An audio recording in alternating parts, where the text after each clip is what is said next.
आइए हम आपको तस्वीरें दिखाएं चिराग पासवान की। अपनी मां और अपने बहनोई के साथ जश्न मना रहे हैं। शानदार स्ट्राइक रेट रहा है।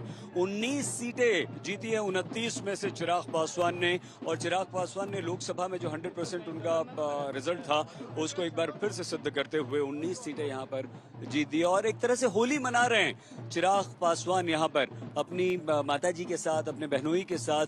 और चिराग पासवान प्रधानमंत्री नरेंद्र मोदी के हनुमान के तौर पर अपने आप को हमेशा से कहते आए हैं, सिद्ध करते आए हैं।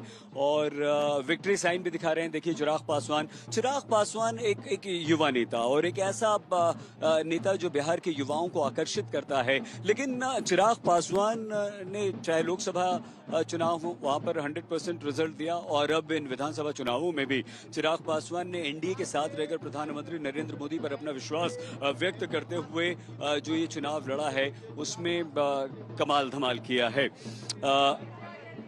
अशोक जी, मैं आपसे दूसरी बात पूछना चाह रहा था, लेकिन क्योंकि चिराग पासवान की तस्वीरें हमने दिखा दी खबर, तो इस पर आपका रिएक्शन ये।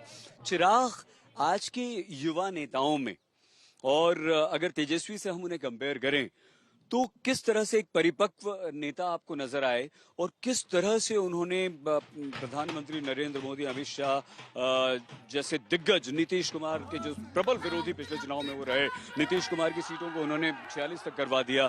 इतना सब कुछ करवाने के बाद आज फिर से वो सबके चहेते बन जाते हैं, नीतीश कुमार के पैर छू लेते हैं। ये एक नेता के तौर पर चिराग को आप कैसे देखते हैं? देखिए, बिल्कुल चिराग की अगर बात की जाए, लोकसभा का अगर उनका देखा जाए स्ट्राइक रेट 100% स्ट्राइक रेट था। 5 सीटों में से 5 सीटें जीत के आए, और इस बार उन्होंने बार्गेन किया एनडीए में बीजेपी के साथ, इसीलिए उनको 29 सीटें मिली। वो चाह रहे थे 35, लेकिन 29 सीटें मिली।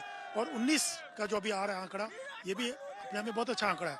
और चिराग ने युवा होने के नाते युवाओं में भी एक अपनी इमेज बनाई, और उनके फादर की जो लेगेसी है, जो दलित वोट बैंक है, उसको भी आगे बढ़ाया। एक स्थिति थी 24 से पहले वो अलग चुनाव लड़े पिछले चुनाव में, तो डैमेज किया जेडीयू के। खुद के तो नहीं परफॉर्मेंस अच्छी रही, लेकिन नुकसान जरूर पहुंचाया उन्होंने एनडीए कैंडिडेट से, एनडीए से अलग होकर। लेकिन धीरे धीरे करके जो लोकसभा में साथ आए, एक अपनी अहमियत उन्होंने जिताई एनडीए के अंदर।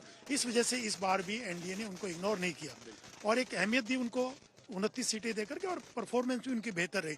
और वो एक बात और मैं बता दूं सही, वो घोषित कर चुके हैं कि अगली बार चुनाव में वो मुख्यमंत्री के बारे में भी सोचते हैं, मुख्यमंत्री बनने को लेकर। लेकिन अभी देखना होगा कि इस बार जो सरकार बनेगी, क्या वो डिप्टी सीएम की पोस्ट भी ले पाएंगे कि नहीं ले पाएंगे, ये भी देखना होगा। क्योंकि कहीं ना कहीं उनके मन में होगा कि उनकी पार्टी से डिप्टी सीएम बने। बिल्कुल बने। शशि, कुछ कहना चाह रहे हैं? पहली बार लोक जनशक्ति पार्टी के विधायक विधानसभा में होंगे। इससे पहले 2020 में एक ने जीता था, तो वो भी बाद में जेडीयू। बिल्कुल ठीक है।